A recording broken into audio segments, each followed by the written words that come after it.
Welcome to the podcast that's dedicated to making you a faster cyclist, the Ask a Cycling Coach podcast presented by TrainerRoad.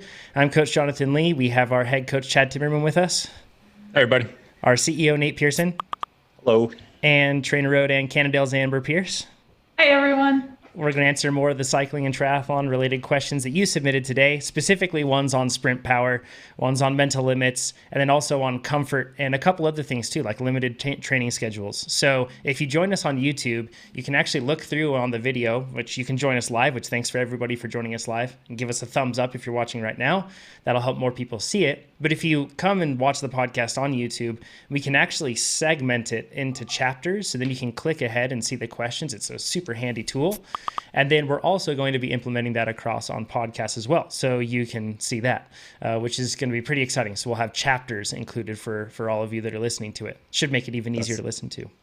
That's like the #1 requested feature, right? Correct. Yeah. And it's so awesome to have it now built into the app. So we don't have to, or to the product. So we don't have to like look down at the bottom. You'll see it when it happens. It's so cool. Yep. Just want to give serious props to producer Tucker. He's been killing it on this. Yep. Thanks, Tucker. And then also you can go through and at any point, if you do have questions on where something is where a question is addressed within the podcast, you can just go into the description down below. And in almost every case, it's time-stamped. Usually it just takes about, an hour or so for the producer to go through that and to timestamp those specific spots and update the description. But they're always within there as well. So it can be an easy way to find it. And speaking of podcasts, one of the things that we want to cover with this is the fact that on our podcast right now, we have a new one called the Successful Athletes Podcast. It's a separate podcast stream, so you'll have to search through that, but you can look down in the description below and you'll be able to find the link once this is published to the Successful Athletes Podcast. We had the first episode with Keegan, which most of you heard. The second episode is an athlete that raised his FTP, I think by 28% over the period of time that he trained with TrainerRoad. Super impressive, Sergio Sandoval, and he went sub-9 at Leadville. And then on top of that, also going into, we have top 10 age group, I think, at Kona with Norman Bannock, which top 10, I think, post some doping suspensions. And then also after that, we have a very special episode on episode 4. I think I teared up like 3 times while recording that episode. So it's really powerful and super inspiring, and I think that everybody's really going to love it. So that should help for sure. Exciting stuff coming. And we also have another podcast that's upcoming as well called the Science of Getting Faster podcast that we're recording more episodes for that, and we'll be releasing that soon. So stay tuned with all of that. Nate, you mentioned that we're not live on YouTube, but it'll be coming through soon. It looks like it's just having some sort of internet issues. So, okay. With that, Nate, you also have some stuff to cover regarding our racial representation efforts as well, right? Yes, and I just want to make sure that gets recorded to the YouTube stream. So if we need to pause this for and edit it out, that's okay. Yeah, as of now, it's showing that it's a YouTube problem. So we'll see. Should we wait then? Nope, keep going. It's recording, so we're fine. Okay, great. Okay, so thanks to everyone who, I'm sorry. I really want this recorded on the thing. So are we going to delete the stream then afterwards? Nate, it's recorded. Okay. Sorry, everyone. Trust. That's all I ask. There we go. Okay. Thanks to everyone. Let me get my notes up for the LDF stuff. I'm really proud of the TrainerRoad community compared to other places on the internet. It's been really awesome. There are some negative messages, but really looking at the names, the same people go to all the properties in cycling and say the same BS over and over and over again, which is just horrible. So we put out $10,000, and then we said we'd match another $10,000. And so the amount that we raised external to TrainerRoad was $47,080.18. I don't know why the 18 cents is in there, but that's cool. And then so we matched another 10K. So that's 20 from us. So in total, it was $67,930.18 to the LDF, which is super duper cool. I want to mention some other things that we are working on improving. And like I said before in the video, they all will seem small and not enough. And hopefully that the entirety of everything in the future will be meaningful and change. So I want to talk about my old thinking. My old thinking was, as a boss and as someone who hires, would say, I'm not racist. I put a job posting up, and if I don't get a lot of candidates that I get majority white male, especially for engineering, and I'll hire the best person. And that's how I thought. So I talked to other people here, one of our Black engineers, and what I was not aware of, there are diversity job posting boards that you can post to. So my new thinking is, well, why don't I get a bigger pool of applicants, of qualified applicants, right? Anytime you go as a boss and you look at like hiring process, the number one step is always increase your pool of qualified applicants. So now, in part of this, we're posting some job boards. I just want to name them and we can put them in the show notes in case anybody else wants to do this too. So it's blacktechjobs.com, blacksintechnology.net, prodivnet.com, and Jopwell. And so that's now just going to be part of our process, and hopefully we get a bigger pool and can be more representative in our hiring. With that, we do have a job posting. We're hiring a couple front-end designers, which is really cool. So this is if you are really good at HTML and CSS and taking a design and implementing it, maybe doing some light JavaScript, but not to a level of an engineer. We're hiring those remote in the US, and please apply at trainerroad.com/jobs. Another thing that we can do to improve here is have better representation on the podcast. And in the past, this is our bad thinking, and what limited us is we only did it in Reno. So only if someone was coming through Reno, or we were at a race where we happened to cross somebody, that's when we would have them on the podcast.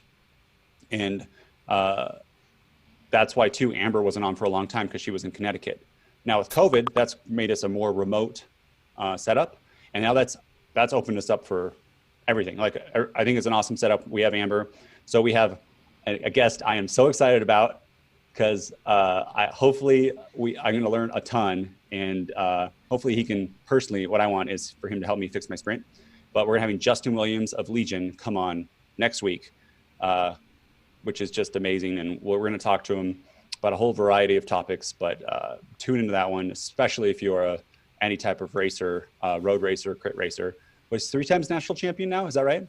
I think more, but just recently with Elite National Championships, yes, because I believe that he has championships as a junior and earlier on in his career, but I could be wrong. And he's also won like almost every big race in America, right? Yeah. As an elite. Yeah, it's fantastic. Yeah, racing overseas. Also, I think a lot of people don't understand we'll get to this in the podcast, but he has vast experience. So, yeah. One thing too to cover with this is it's not just Justin, but we plan on making this like a regular occurrence, whether it's rotationally speaking or how we manage it. But we plan on having athletes of color and from different aspects of the sport and smaller, perhaps less represented niches, so to speak, of the sport on our podcast regularly. And we want to do that so then all of us can gain better perspective on how we can be better in probably the most natural way possible for all of us. Because for us, we're taking this opportunity to change pretty seriously. And there is a level of discomfort that comes with it for sure. Because it should be. If you have to change, it's never comfortable to change. But at the same time, this is probably the easiest way for us to start to make a change individually, as in like listeners to this, because we're going to learn about different ways where we can be better inside the sport of cycling, which is where we love to be. So it's going to be a great thing, and I think that it's going to add a ton to the podcast for sure. Nate, do you want to cover some more details, like a job posting, some other stuff? I did that. Okay, cool. I did the job posting. Cool. Perfect. Well, how about your ribs? We should cover that. You're not in bed. Let's cover the ramp test. Let's do the ramp test first. Okay, sounds good. So we had the live ramp test, and you can see it on YouTube. We had it this Tuesday, and in 4 weeks, we're going to do another one on a Tuesday as well. So then you'll be able to tune in on that one and cheer us on. And see if Amber can break the ramp test, and she can just keep going to like 37 minutes or something. It wouldn't break. But she may stress test it. So, but we had some where their FTPs went down, some where their FTPs went up, but it was all more or less as expected, right? When you train consistently, you tend to see an increase. When you aren't able to train consistently, or some sort of life event has come up, then you tend to see a decrease. So. Correct me if I'm wrong on any of these values, okay? Because I think each one of us probably has them down. So as far as people that went down, Chad, you went 283 to 277, but you've more or less been maintaining, correct? Yeah, I've been trying to do the bare minimum. So between lifting and running and not really having a race focus just yet. And then now that I do have one with Cape Epic, but it's still, 39 weeks out. I don't plan on training for that till 36 weeks out. So I'm still not exactly killing time. I'm just in a holding pattern. So I'm trying to do just enough. And then I'm starting to factor in outdoor mountain bike rides, since we're going to have to get in basically all of our outdoor riding is going to depend on what sort of winter we see, because we could roll straight from snow into Cape Epic. So we definitely have to make hay right now. Yeah, absolutely. Yeah, it could. And when it does rain here and snow here like that, if it's a bad winter, you just don't ride. So mountain bikes at least. So then Nate, you and I just put ribs for your numbers. Do mine last, man. Okay, sounds good. I got a whole. Sounds good. All right, You're ruining it. Pete was. I can't read your mind, Nate. So Pete was 365 to 340. And so he was super sick. He got a sinus infection, and he was hardly able to train really in between the last ramp test and this test. So he's just getting back to it. So once again, to be expected. And this is important because if he didn't take that ramp test and he just jumped right back into training, everything would have been way too hard. Like his ego probably wants to stay there, but it's an important lesson that you can take from this is that if you do think you've gone down, do the ramp test. It's not straining to the point where it's going to throw off your training, and it'll make it more correct. I also feel like, correct me if I'm wrong, but the closer you are to peak fitness and the higher you get, that when you do take time off, like you go, boosh, you fall pretty fast. You can also come up a lot faster, but rather than if you were kind of not so trained, you don't fall as much. Is that, Amber, Chad, is that your experience too? Yeah, I have used the term brittle fitness. So if you build it fast, it dissipates quickly. And if you've spent months and years building it, it returns more quickly and actually sustains more long. I think all of us probably get to the point where we have taken a short amount of time off and we think, that's fine. I probably haven't dropped that much, but we always have dropped more than we think, you know? Sorry, I mean, to further what I'm doing right now, it is the bare minimum, but it's doing its job. So I think I started at 290 and now I'm at 277, 12 weeks later. So doing the bare minimum has kept me in that sought after holding pattern. Yeah. Rather than going down to like 230, right, Chad? That's what you don't want to have. Exactly. For those that went up, I went up from 296 to 307. I had about 2.5 weeks of training coming into it. And it's funny because I didn't feel like I was getting any faster, and the workouts at 296 still felt really hard. And then I didn't feel like there are common signs where you start to feel fatigue, where like your legs are tired. You just feel overall fatigue in other aspects of your life, plenty of those other things. And I had zero signs like that. But when I got on the bike, I just didn't feel strong. Like hitting my marks is really hard, and I was even failing workouts. But I took 2 days off. And after taking those 2 days off, I came back and I felt substantially better on the bike. And then it just shows that sometimes, even though we think that we're really good at listening to our bodies, and we even have markers that we're measuring with numbers and everything else in terms of trying to figure out our recovery, sometimes we just need a little break. So I just needed a little break, I think, and then it allowed my body to kind of catch up. And I was back at it. So that's where I was. Brandon went from 320. Wait. Oh, okay. John, you were like, oh, I'm not going to get any faster. Yeah. This is awesome. You did. Yeah, exactly. That's a huge improvement too. I just want to like not, because I know Amber and Brandon are going to get all the limelight. I just want to say how like awesome that is for you. And I think we all know, Chad, you've seen John for a long time. His trainability is insane, right? When he starts riding consistently, it goes up. He's had injuries, dad life, selling houses, me, all these things in his way of becoming faster. And John, I don't know if you're going to go for nationals next year, but very excited to see you do like 9 months of 500 TSS a week. Yeah. Like you're going to be Brandon level with, really awesome Brandon skills on the mountain bike. Sure. If that makes, not Brandon skills, you know what I mean? Yeah. You're going to be top in everything. I'm really excited. Thanks, Nate. Another really good point with that too, and that we probably have made many times on the podcast, but it's not about doing 800 TSS weeks, at least for me. It's about doing 500s consistently, right? It's like, it's tempting to do 800s and it's fun because you get to spend a lot of time out on the bike and that's cool. But at the same time, it's hitting your marks consistently. That's at least for me what really works. Amber's got a little quick clip that says, consistency is key. That's you guys it. missed that. You can see it on my Instagram, tr.nate, but I watched that actually, Amber. Like I'll mess up and I'll be like, nope, just consistency is key. Okay, I got That's it. right. The motivation comes back.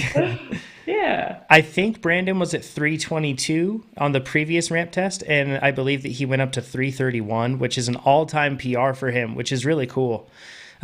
He's an incredible athlete. We've talked about it before. I think that puts him at 5.3 watts per kilogram, which is At sea level, or at 4,500 feet. Elevation. Yeah. So he's probably closer to somewhere around like 5'6" if he's down at sea level. So really fast. And his skills, for what it's worth, even though this has nothing to do with the ramp test, his skills are improving too on the mountain bike. So for Cape Epic, that's bad news for Nate and Sophia and Chad and Pete. But and then Amber, you just kept going. You didn't stop. I don't know, are the numbers correct? I think you were at 240 before, and you went to 273. Yeah. It's insane. That's all you have huge. to say about that. Yep. A massive increase. Mic drop. Can you drop your podcast mic at the floor? Just walk away. I'll mute you, Amber, so you can drop it. That was seriously impressive. It's consistent training. Is that it, Amber, for you? Yeah, returning to consistent training. And I was doing a build block. So I was doing some hard workouts and really pushing some higher end kind of VO2 level wattage. How's that feel for you? Like, I can't help but think that you probably did so much of that work, whether it was in a race or outside of it. Like, and this is kind of like your return to training post career. Like, yeah. Has it been fun to go back to that high intensity stuff, or is it like, oh gosh, this again? You know, that's what's been really interesting is it's been fun. And toward the end of my career, when I was doing this type of work, or I'd get into that sensation of discomfort in a race, my mentality was like, ugh, this again. Like, I was really just so tired of that. And I took this really long break. And now when I'm in that place, I don't have that sensation of like feeling sick and tired of that sensation. It's just like, oh yeah, all right, I got this, you know? So it actually does feel different. And I think a lot of that is kind of my mental and emotional reaction to the physical sensation. Like, the physical sensation itself is the same, but my whole life and my whole mentality around it is different, which makes a huge difference. That's awesome. Nate. I just want to say that a 33 watt increase in 4 weeks is not typical. It's not normal. Like, that is an outlier, and we're not promising you're going to like look at a bike for 3 weeks and then get. I guess you did some workouts, but you didn't do crazy amount of volume either. No, I didn't do crazy volume, but the work that I did, it was hard work. Like, these workouts were really hard for me. It wasn't like I was flying on these. And we've talked about this, I think the last couple of podcasts, I think I mentioned a lot of these workouts. I really would do the first effort and think there is no way I can do another effort like that. But I did exactly what Coach Chad said. And I'm like, okay, well, I did one, I can do one more. And then I get through that one, and then by golly, I'm recovered. Okay, let's try to see if I can get through this next one. And I really did. I mean, in some cases I was breaking it down by like, okay, 4 more seconds, 3 more seconds, 2 more seconds. But so I was like struggling through a lot of the workouts, but I did them and I stayed consistent. And then, and I really wasn't sure how I was going to feel on the ramp test, because I was tired. Like, this was more work than I've done in a long time. So I wasn't really sure how well my body was going to adapt to it. And I don't anticipate continuing to make gains like this. But I think the combination of the consistency after a big, long stretch of inconsistency and doing the structure, and then really making sure that the structure that I'm doing, well, the structure itself lends to the quality of the efforts that I was putting in. So like, I wasn't doing high volume, but what I was doing was really focused and really, really high quality work.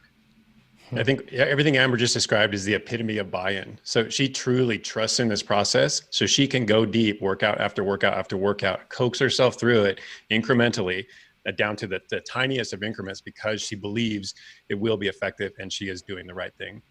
Right. And I believe that you know, I did the last ramp test, so I know that the intensity is set appropriately for me. So I know that even though this is really hard and I don't think I can do it, I probably actually can. And there will be days where maybe you have bad sleep or something else is going on. That's not the case. But by and large, yes, exactly that. Like, I know this is hard, but I know this is the workout and the progression. So I've done the work up to this point. I should be able to do this, and I'm gonna give it a shot.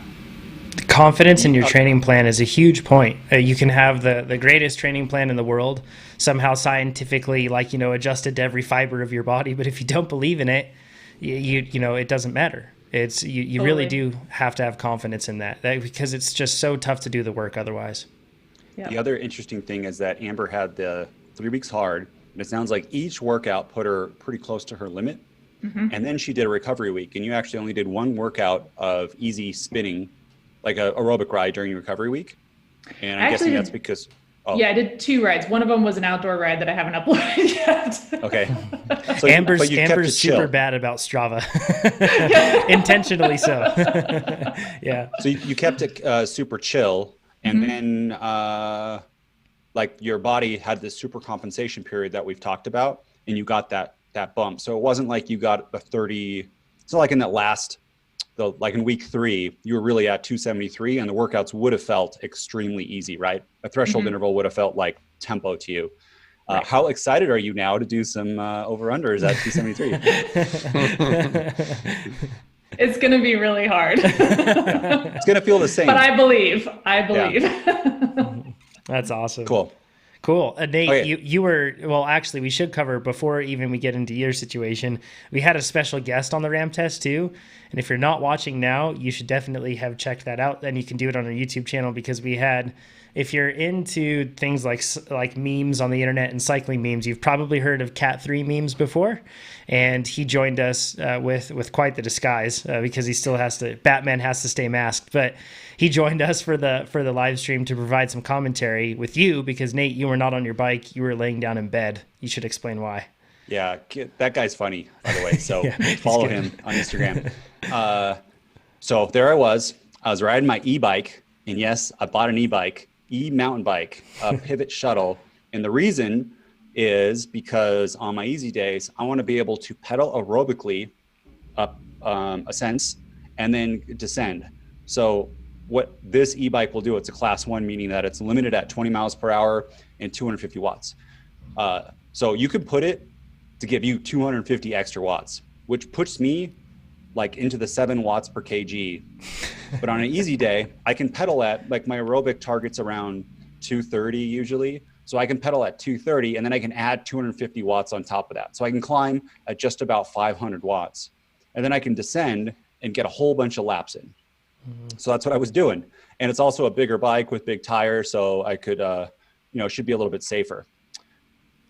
But that did not work out. So I was going off some sweet jumps, and I went off a jump into a berm to the left. And John, here's what I did is I go off the jump, and then I hit the berm, and I was going too fast in a straight line, and I was going to eject myself.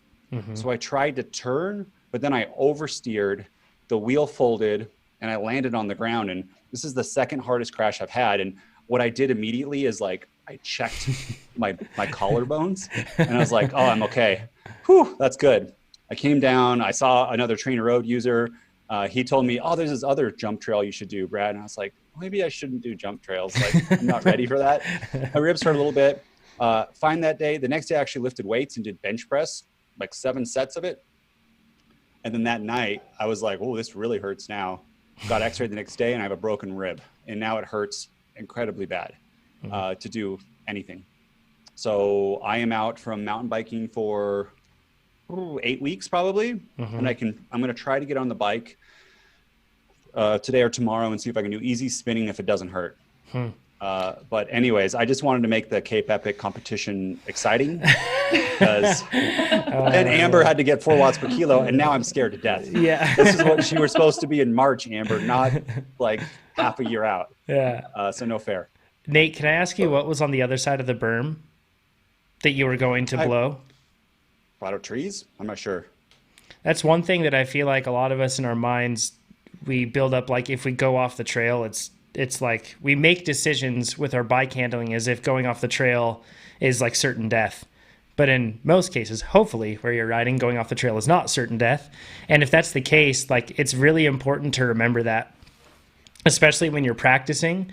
you look at everything as if it's a drill, and all you're doing is you're just practicing, and there are bumpers up, and it's called you can go off the trail. Now, if you're going to slam into a tree, go off something like that, that's one thing.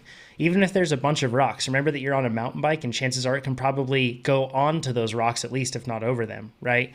Like, but it is so strange how a lot of the time we make decisions like, I'm going to compromise my well-being to stay on this trail at all costs, even though I could probably just keep my brakes on and go over the other side and be okay.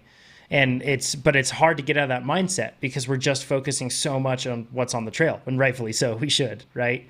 But it's an important lesson that I've found in times where it's just like climbing technical stuff. A lot of the time we think we reduce it to being a binary situation where it's like I either unclip right now and I fail, or I somehow magic works and I'm able to pedal up this technical thing. And we shouldn't look at it that way. We should always just think of it as the basic principles that we're working on and try to work on them instead of just instantly posing this pass-fail situation right in front of us. I think that we make better decisions that way, and we improve technically at a faster rate when that happens. But who knows, Nate? I have no clue if there was like, a pokey tree branch that was going to skewer you or something on the other side. It was like Lord of the Rings when they put up or Braveheart, where they put up the spears. Yeah. That's what it was, just like a wall of spears. Right. Yeah. So Man, what could you have do? How do you do that though? How do you go off a jump into a berm? So it's so one thing that something that mountain bikers don't understand is that you're racing, when you're riding down a course, it's not composed of going straight and turning, straight and turn, straight and turn. It's one smooth line all the way through.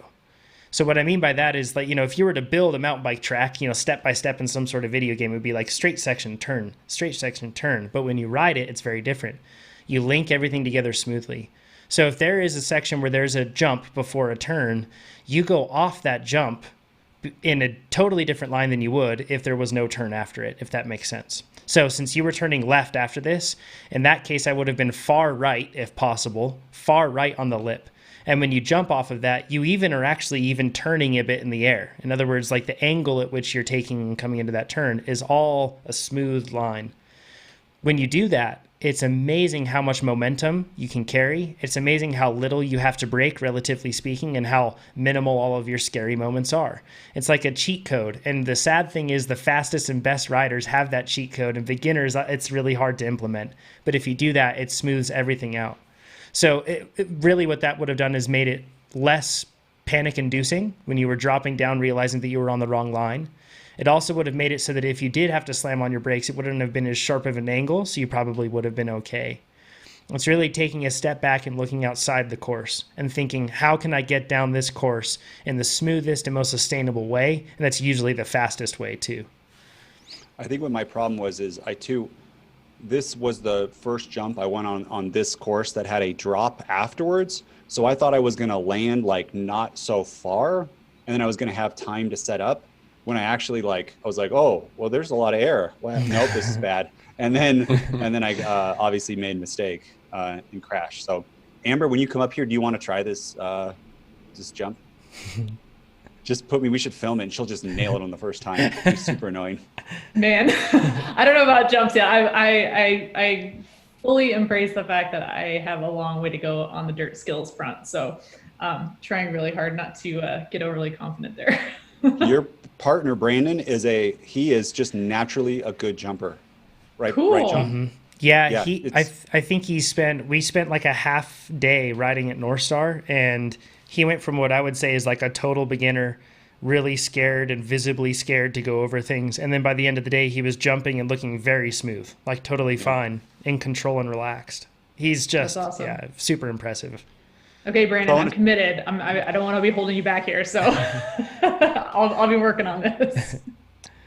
I want to talk a little bit about nutrition changes for the broken bone and just not working out right now that I'm doing. So I am not training at the moment. I've gained some muscle and I want to make sure that I keep that muscle.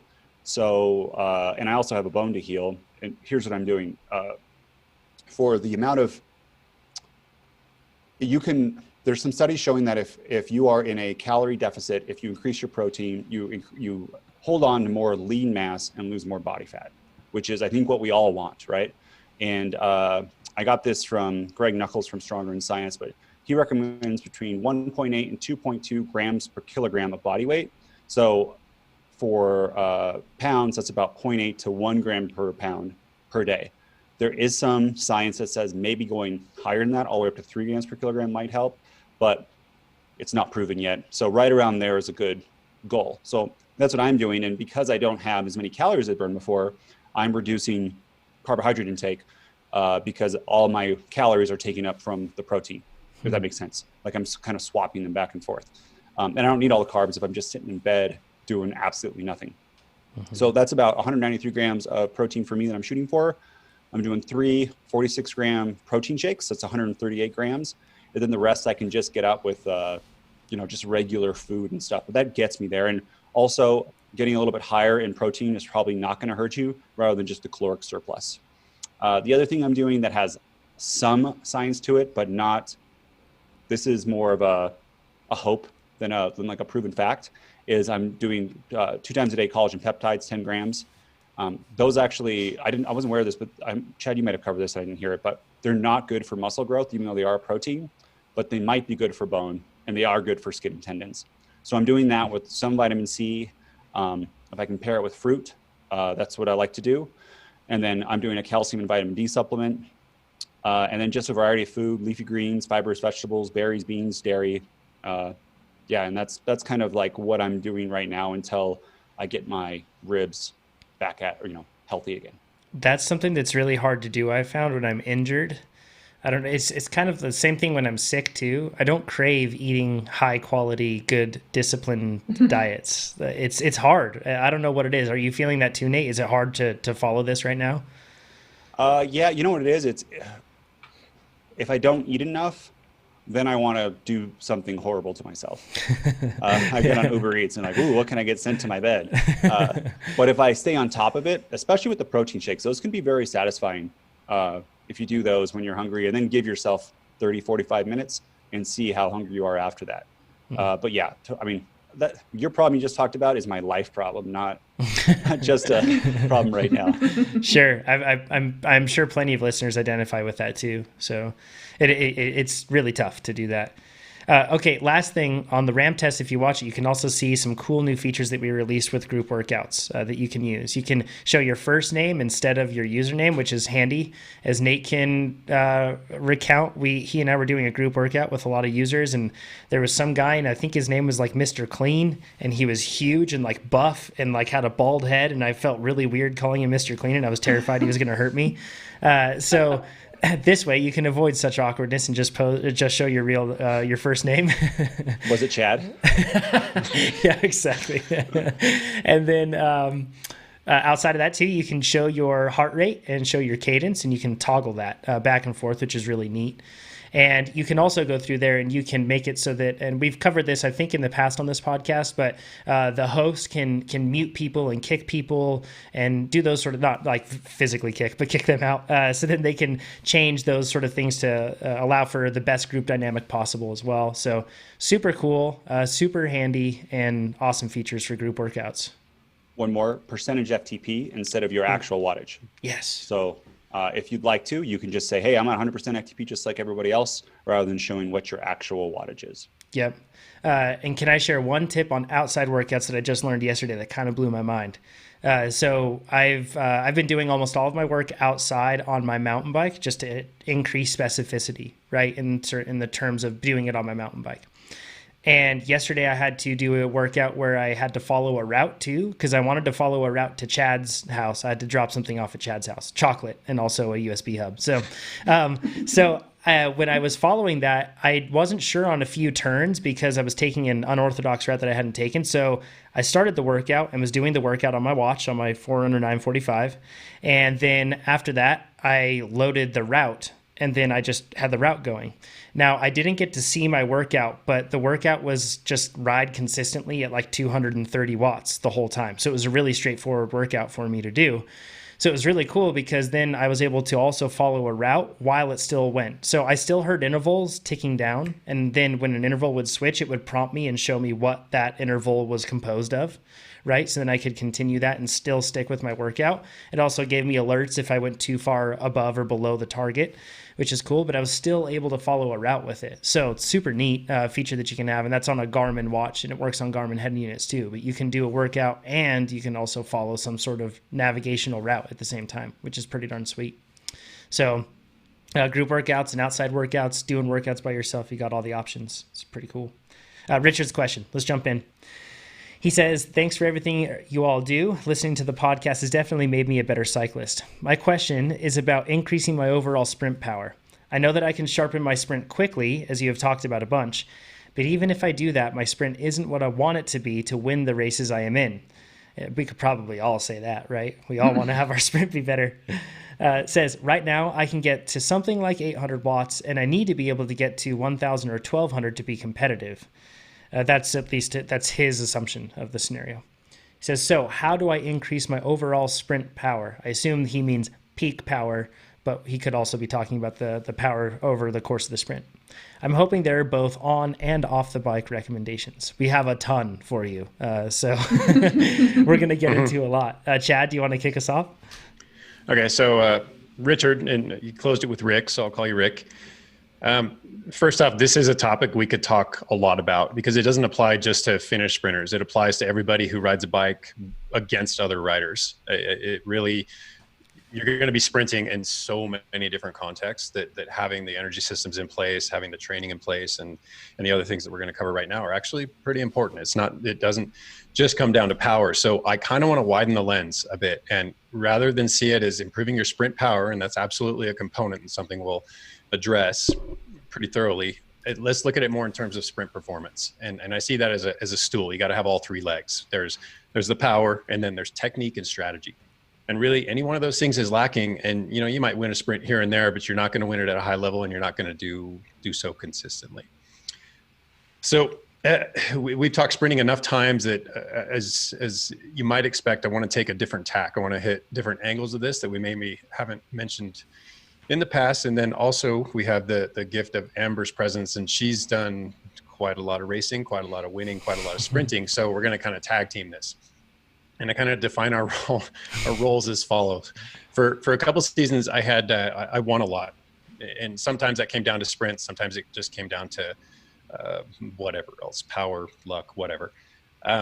But then I had a couple seasons where I was Mr. Second Place, and I'm not exactly complaining because second place is still a pretty great finish, or third place. And there are lessons to be gleaned from finishing that close to the top step on the podium. And to quote Ragnar Lothbrok, if you haven't watched Vikings on the History Channel, you're missing out. I don't know, is it tremendously entertaining, but it's 100% historically accurate. It's very not, but it's so fun to watch. So Ragnar, his quote is, "I never lose. I either win or learn," and that's the extent of it, right? I mean, technically, there's always something to be gained from losing. I mean, if you don't learn a lesson from losing, again, you're missing out. So, and then that brings me to Amber, who is the seasoned vet. I mean, she's, like I said, she's raced a lot, she's won a lot, and I know she's sprinted a ton, more than us probably collectively. Well, yeah, and Rick's question here is about, he wants to win some sprints in the races that he's doing. And I, again, as Chad said, we're gonna look at this from a few different angles, but I just want to reiterate that winning a bike race in a sprint is really, it comes down to execution. Like, you have to prepare yourself and have the capacity to do that execution. But really, in order to win a race, it's about executing in the moment. So races, honestly, they rarely come down to a straight up drag race and a sprint. So to win a race, it's really going to be about not only, so, train the sprint, of course, so that you can execute, but get serious about being a student of the tactics, because the psychological dynamics are probably one of the most important things in winning a race. And then with that comes timing and positioning. And those things all often play a much bigger role in winning a race than necessarily what your sprint power is. And of course, we'll talk about building the sprint power too. And in my career, like, most of my wins were really opportunistic, and I had a good snap. Like, I was not a pure sprinter, and I was never known as a sprinter. And I probably wouldn't win in a drag race against somebody that I would consider like a real sprinter in the women's pro peloton. Highest wattage I ever saw was just over 1200 watts, but I absolutely wouldn't be able to hold that for very long. That would be just like the very peak of my force production curve.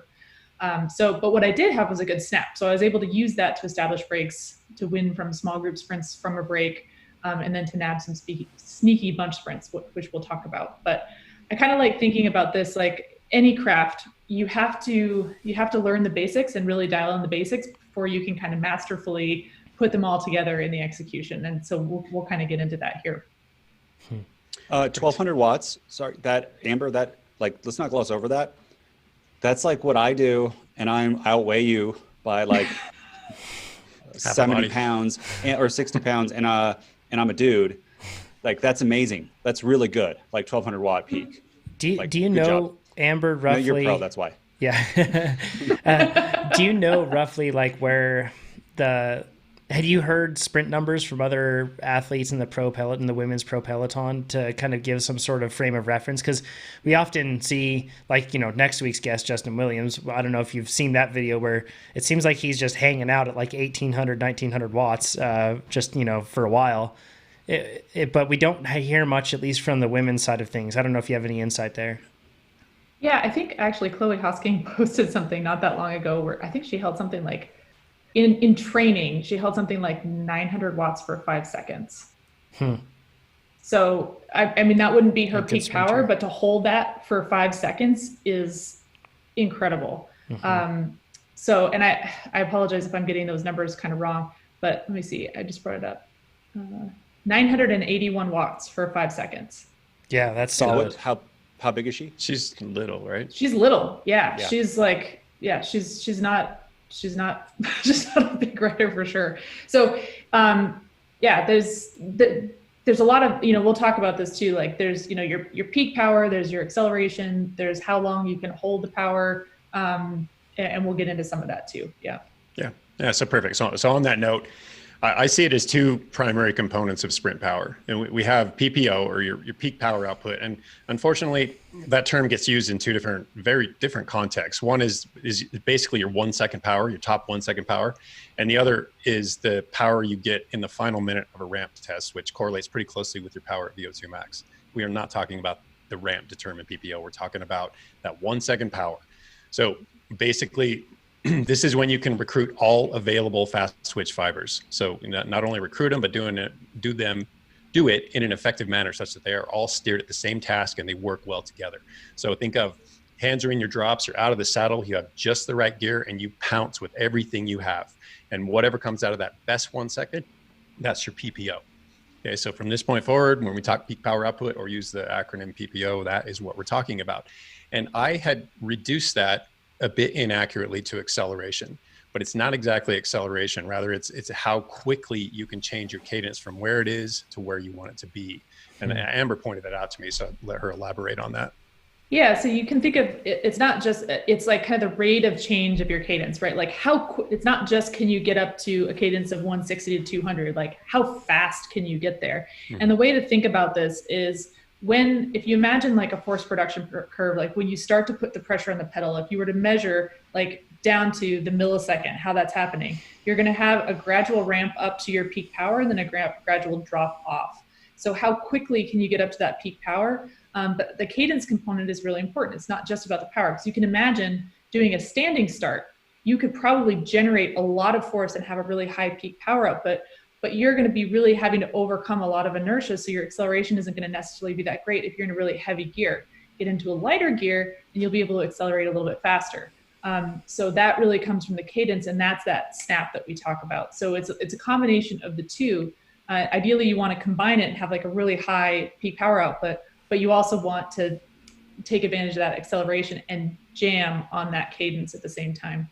When you said this in our planning meeting, like, I am so excited because this is, I don't know if I'm like a guy and I just try to like pull on the handlebars and push down as hard as you can. And I think rather than saying peak power output on that, I think you mean torque, right? Because with the cadence would be power.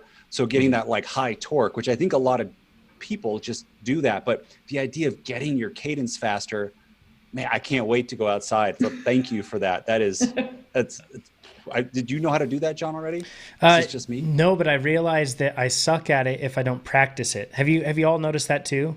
That Yeah. this is Oh, yeah, one we'll of get the to that. things. Yeah, this is one of the things that I feel like when you train your sprint regularly, one of the things that you refine, and one of the things that's kind of like, if that's online, then I can actually sprint to my potential. There are other things too, but that's one of the biggest things that I realize when I take time off sprinting is that I'm inefficient at being able to, whether it's applying torque or whether it's the neuromuscular component of it, of being able to fire everything and just have that instant speed differential that I need to be able to have.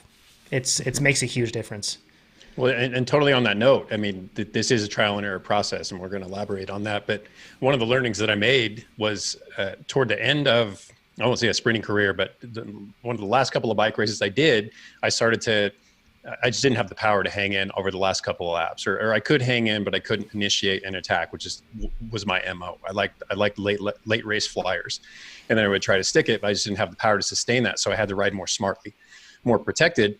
And in doing so, I ended up unearthing the fact that I've actually got a really big jump. I have a really big peak torque, PPO. It's in the tune, or to the tune of about 1800 watts. So for that 1 second, I've got a big snap if I protect it, if I preserve it over the course of the final laps of the race, which is, again, something we're going to elaborate on. But these are the sort of insights you stumble onto when you allow yourself to practice again and again and again, and fling it out there in a race and make mistakes and figure out why something didn't work, why something did work. Chad was real fast, just everyone knows. It's extremely fast. He was dominating rider back when I started in like 08. We don't talk about it because like I said, my MO was to employ big sustained power, but I knew my way around a sprint too. So I know how to utilize those as well. It wasn't until later that I recognized that I probably could have done a better job at that and exploited it a little more thoroughly. You worked as a teammate for a lot of times too, didn't you? I did. And that's another thing we're going to talk about because it's a really fun aspect of sprinting. Cool. Okay. So what Amber said, we're looking for rapid cadence change, and this basically determines your jump capability.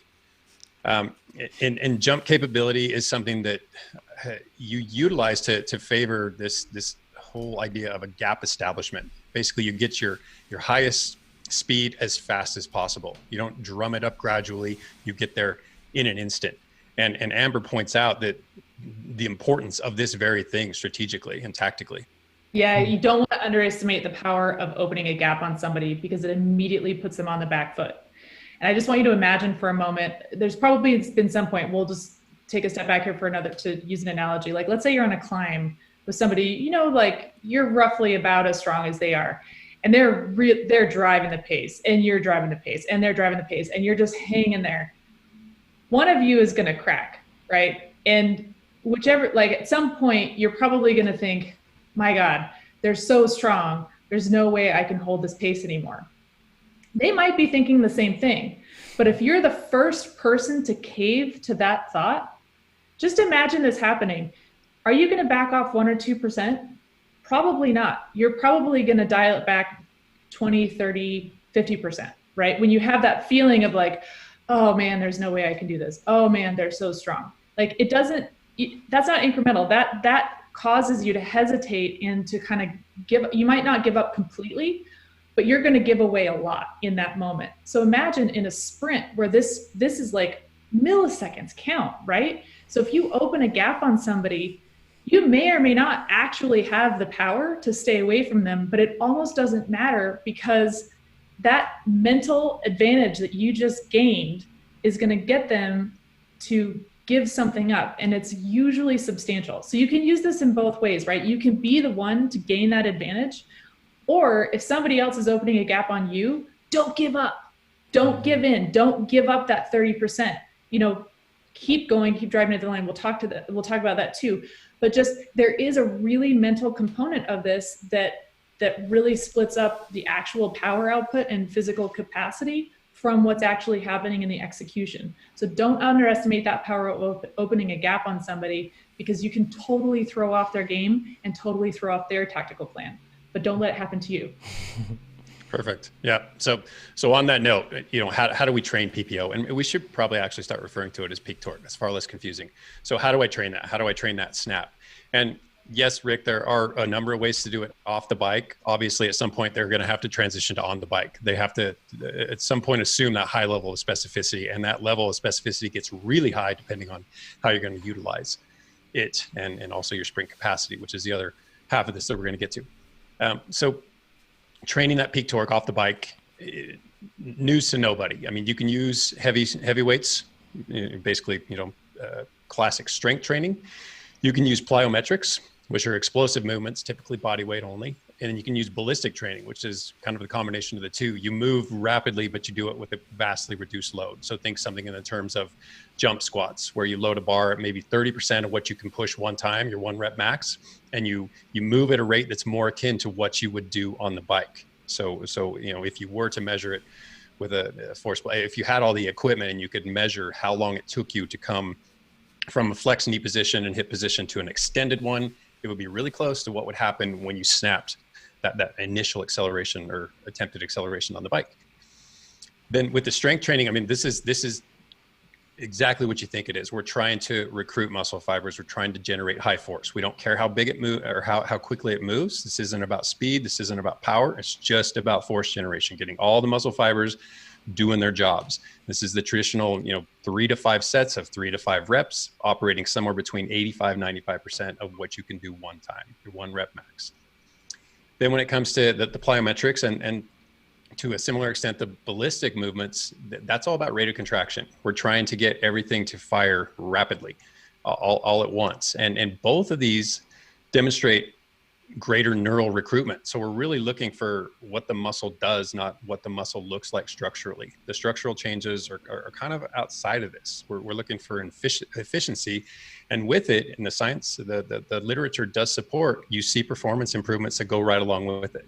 So not only do we get the things that we're targeting, but we're getting the be-all, end-all performance improvement on top of it. And interestingly, I was going to limit this to heavy training and plyometric and ballistic training, but just Tuesday, so fresh off the presses, a study emerged showing that isometric sprint-specific cycling or strength training has similar benefits to everything just described. They took 24 elite track sprinters. So we're talking top level, podium finishers, junior world champs. I think they had 17 men, 7 women. So it was a nicely mixed field. Subjected them to 6 weeks of either compound lower body exercises, just like they usually would do with deadlifts and squats and front squats, rear squats, whatever, versus an isometric group. And they did this in cycling specific positions. So they would have just 3-second isometric contractions, and it was 45, 90, and 135. So on a clock, that would be 1:30, 3 o'clock, and 4:30. So for 3 seconds at a time, they would just hold that position, push as hard as they could, rest for a minute, do it again 3 times over. So we're talking collectively 9 seconds of work per set. And the sets did escalate over the course of the 6 weeks, but it was never a very big training load. And at the end of this, and remember, we're talking about elite level racers here, they saw on average between 3 and 4%, so 3.5% improvement in their peak power output or the peak torque. Wow. I mean, these are people who can do an extensive amount of work just to gain a fraction of a percentage improvement. And yes, this is just their peak torque. It doesn't necessarily translate. They are track sprinters, so it would have to depend on their event, whether or not just how beneficial this is to their particular discipline. But the fact is, big changes for minimal workload and something that, I mean, who would have thought that holding, and if you're not clear on what an isometric contraction is, it's a frozen contraction. You're not moving, you're not lengthening the muscle, you're not shortening it. You're just moving against you're pressing against an immovable force. Yeah, so your mileage might vary if you're listening to this, because you're probably not like a world level track sprinter, and who knows what sort of training they were doing before this or what sort of state they came into it, if they were detrained, all that stuff. But at the same time, it shows, like what you're saying, Chad, is that what it is, it's about being able to rally all the troops at the right time and do so in a very fast manner. Exactly. That is what you're going for. This is the neural component. So this is brain to muscle. Mm-hmm. So I have a function over structure, really. Go ahead. Sorry. You're fine. Product idea. I so want an indoor apparatus that someone can make to sprint that is safe, and you can just go ham on it and you don't have to worry about anything like cars or speed or crashing. And what I think you should do is get a flywheel on the back and ship it. And then you put weights on it to like change it so that you can have a different curve about how fastly you spin that up, because, you know, like for different cadences and stuff and different speeds that you start out. And then rocker plates are not the way. When you sprint on a rocker plate, it feels the opposite of what it is outside. So if you can figure out where you can get that same feeling that you're outside and, you know, still have the back and forth motion, I think that would sell pretty well.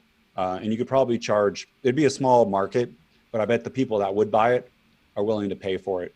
I mean, how many races do you win if you could have like, 100 more watts in your sprint? Like a lot, right? A lot. Yeah. Friend of the podcast, Orla Walsh, she's peddling heroin on Instagram. She would buy it in a hurry. What? She's looking. Yeah. What is she doing? Yeah. Yeah, exactly. Yeah, it's a good name. Good play on words, but she would pay for that. She's on the Irish national cycling team and on the track team. And she's been looking for something for that very reason since, you know, quarantine and everything else. She can't be in sunny Mallorca working on those sort of things. Instead, she's dealing with the rain all the time, which is sketchy when you're dealing with rain and working on standing sprints. That's something that's really tough. So, yeah, absolutely. That's super interesting to me, Chad, to show, because I feel like I've always known that there's that neural component that's extremely important, but it's really cool to see that it actually, like, when it's worked on in that degree, there is tangible improvement. Yeah, super So interesting. cool. Yep. Yeah. And then just to wrap up the on the bike, so that kind of transitioned to on the bike because they were doing it in a pedal position, but the study itself was rather complex. These aren't resources that most people are going to have access to. But one thing you do have access to is your bike. And for a single resource, and I revisited this, I think this is a 2010 publication, and at the time it really resonated, and I got a lot from it, and I applied it to my coaching at the time and my own training. But I revisited it and it still kind of stands up. So Bill Edwards wrote a book called Progressive Power Training, and we'll link to it. I've provided the link for Tucker here, and it's free online. So you can download it, you can read it online, whatever, but it's there's a lot of good stuff in there still, and it still stands up scientifically. But one of the things, either in Bill's book or maybe, I think it's in there, there are a couple of ways you can go about using the bike to increase your level of neural recruitment. And one of them we talked about is stomps. And this is all about getting the muscle fiber firing. We're not looking for rapid turnover. We're simply looking for high force. And you can do these, typically people do them standing, but you should do them seated. You should do really all of these drills seated or standing, because man, a seated sprint is a powerful, powerful thing when you get to a point where you don't have to master it. Once you're good at it, is it useful?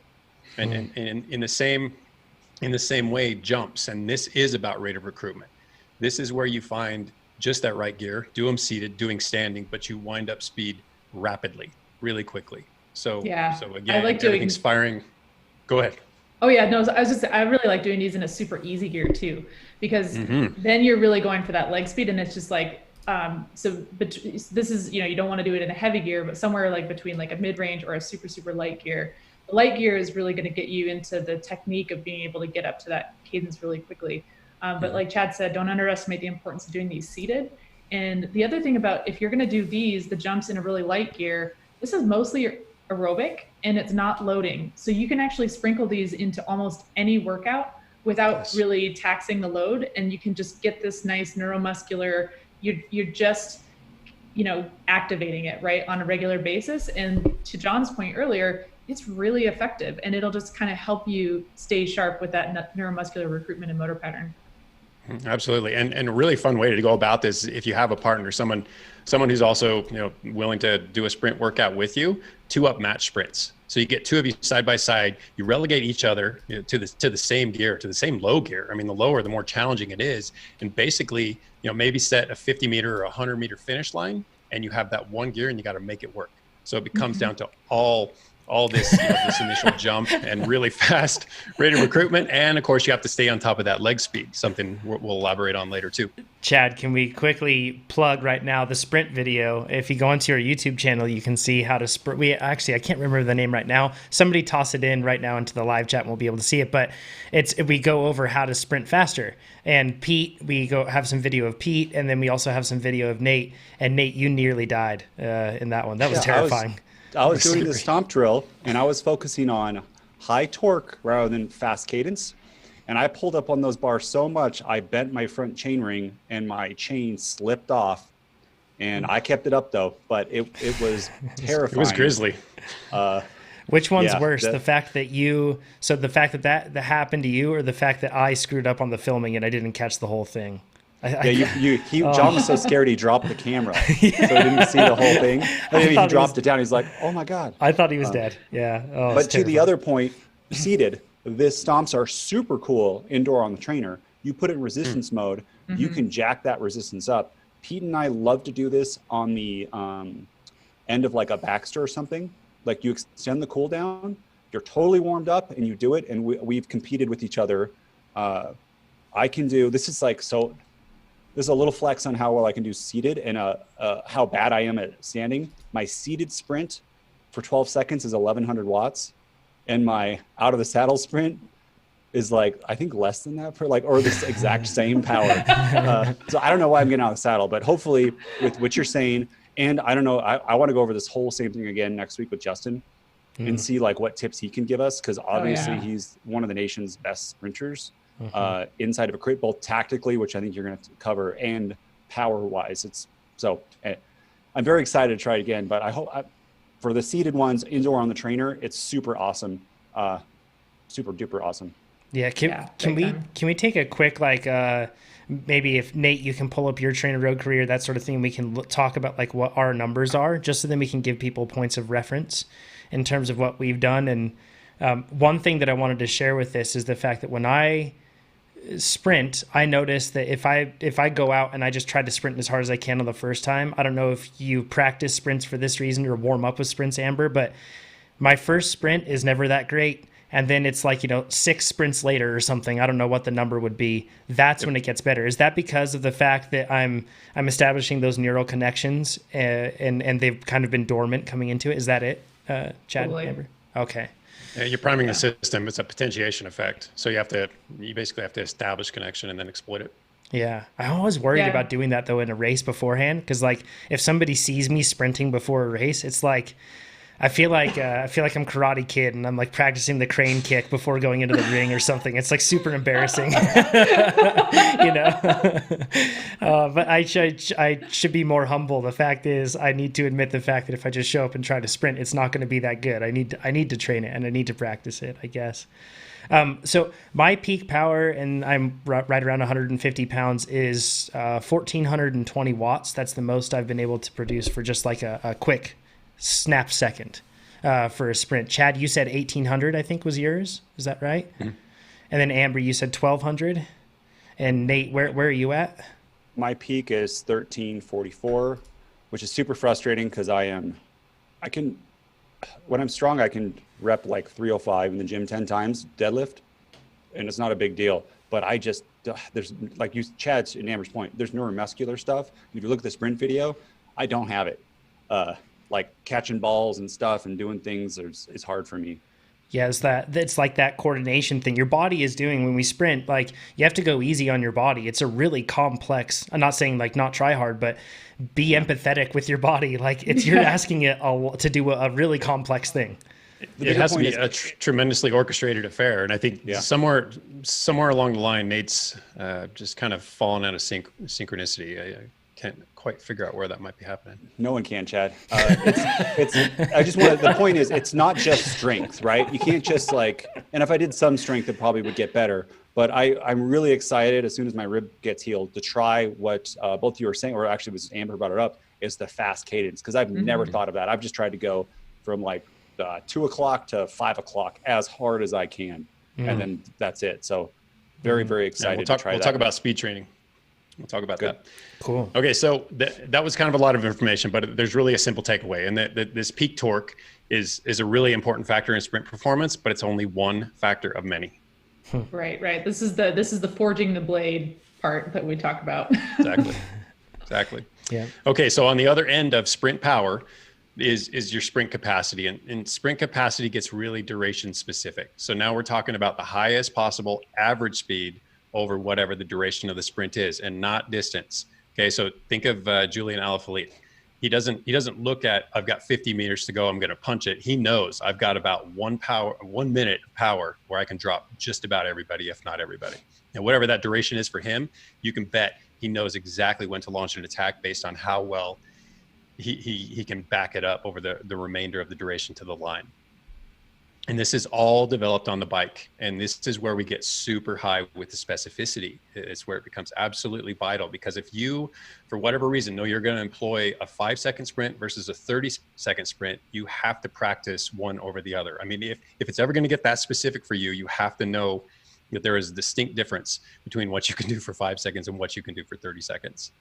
So on that note, let's talk about bioenergetics a bit. And I got to get into a little bit of the nitty gritty here.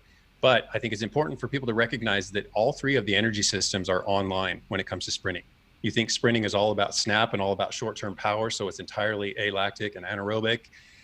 It's not. It requires a bit of contribution from everything we have going, much like pretty much every type of exercise does, almost.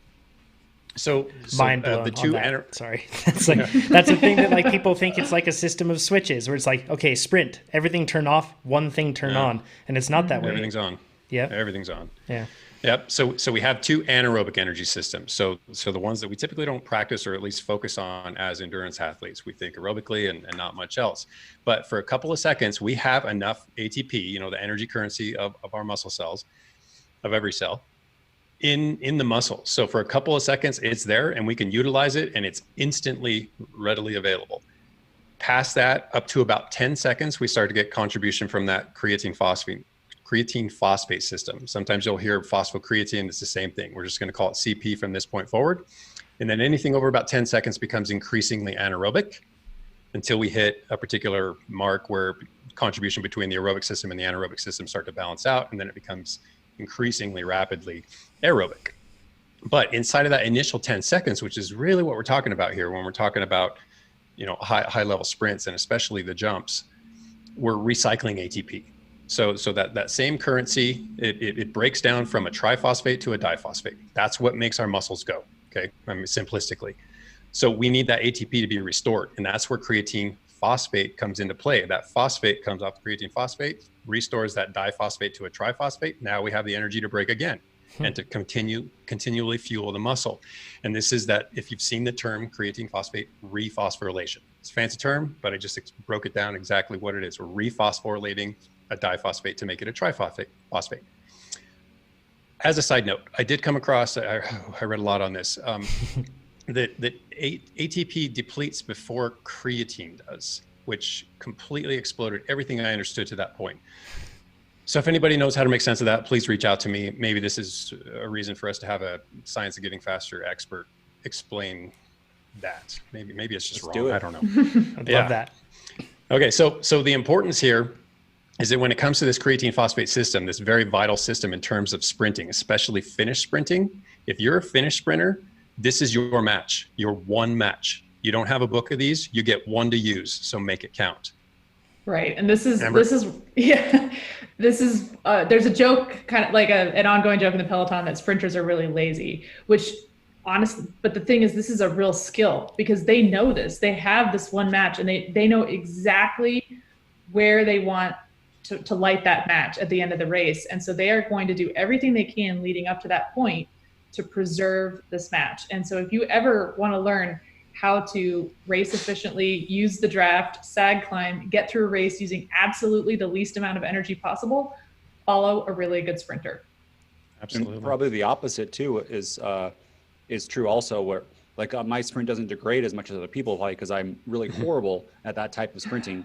And then if you get in a breakaway and there's a lot of attacks and stuff, these sprinters, their match book of one match gets depleted very quickly. Is that right? Is that a good strategy to kind of, if you're going against a deplete a 5-second sprinter?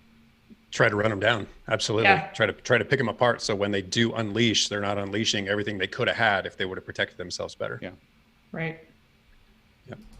Okay, so that covers the anaerobic side of things. So we look at the aerobic side of things. So now we're working with oxygen. We're working with the low force muscles, the ones that are really tough to deplete. And how does that figure into a sprint? Well, it doesn't in the way that you might think it does. Basically, once we hit roughly 75 seconds. That's when the contribution between the anaerobic side of energy creation and the aerobic side, or energy turnover, I should say, is pretty even. But at that point, with regards to the aerobic system, this is when we look at the repeatability is the term we use quite often, because any repeated high intensity effort relies heavily on the aerobic system, because that CP replenishment, that creatine phosphate replenishment that you're going to use again and again and again, relies on the aerobic system. That's how we replenish it. So if we're weak aerobically, then we've got very limited, very few arrows in the quiver. We can fire out a sprint or two and our day's kind of done. Probably can't make it to the line to fire that sprint off in the first place. So you have to have a big aerobic engine to get there. You have to have a big aerobic engine to be able to sprint again and again and again, which, unless you're a match sprinter on the track, is you.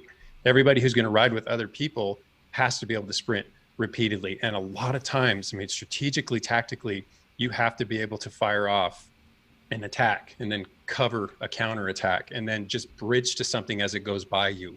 There are so many instances on the road, whether you're doing the attacking, where you're covering the attacks. When you're on the dirt, every form of mountain biking, from downhill, you are on the gas intensely for a few seconds at a time. Dual slalom, when you're racing someone, accelerating out of turns, etc. Cross-country racing, depending on the topography, depending on the level of competition, how hotly contested certain parts of the race are. Any punchy climbs, you have to generate a lot of force really quickly to stay upright.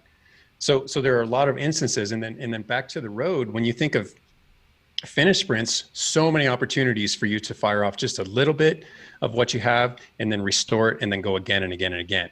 So if you're a lead out, if you're on a run-in, anytime you're making little positioning accelerations, this is exactly the energy resource you're relying upon, and the one you have to restore if you're going to do it again with any real amount of effectiveness. This is why I think the best sprinters, and so there's this, to your point about misconceptions, Amber, about sprinters, a lot of people think that they're just they're carried on this magic carpet to the finish line, and then after that they get to do their job. But sprinters are impressively, successful sprinters are impressively aerobically fit, just as any other cyclist, and they have to be, because in an ideal world, sure, you get to the point where you can just coast, but nobody, if they're in any sort of lead out that's successful, chances are it's really hard to be there.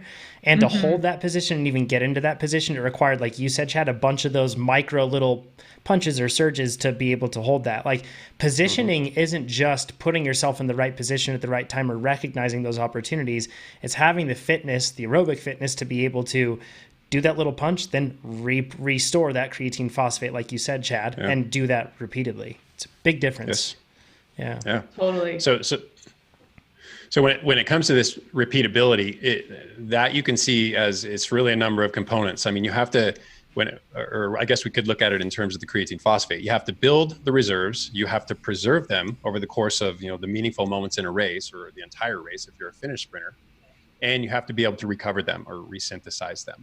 So when it comes to preserving them, there was a really interesting study, and we'll link to all these. I'm not going to burden you with the names and the dates and all that stuff, but it was athletes, cyclists. They did an hour steady versus an hour with numerous high power efforts, different durations, anywhere from 10 to 90 seconds. And the intention there was to simulate the demands of a criterium, or even an ITU triathlon or a draft legal triathlon.